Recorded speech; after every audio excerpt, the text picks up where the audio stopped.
耶穌基督的啟示，就是神賜給他，叫他將必要快成的事指示他的眾僕人。他就差遣使者曉諭他的僕人約翰。約翰便將神的道和耶穌基督的見證，凡自己所看見的都證明出來。念這書上預言的和那些聽見又遵守其中所記載的，都是有福的，因為日期近了。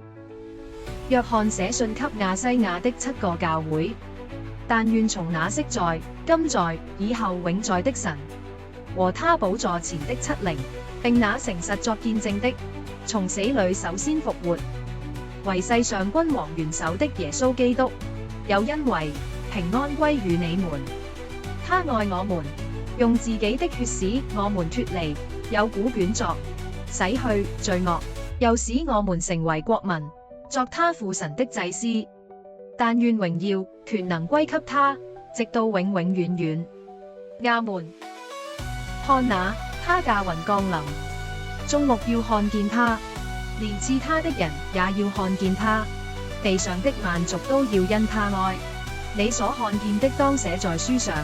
達與以弗所、士每拿、別加摩、推雅推拉、撒狄、非拉鐵非、老底加，那7個教會。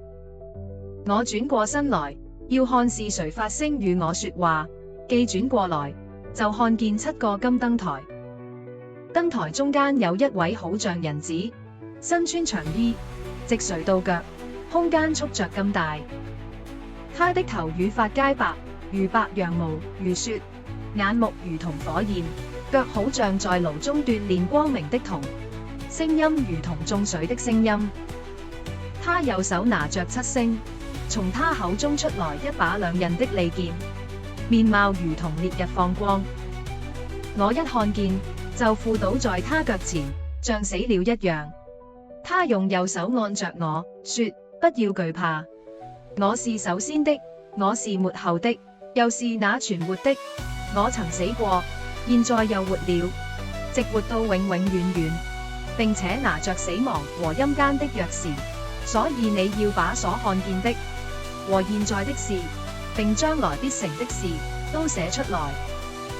論到你所看見在我右手中的7星和7個金燈台的奧秘，那7星就是7個教會的使者，7燈台就是7個教會。啟示錄第1章。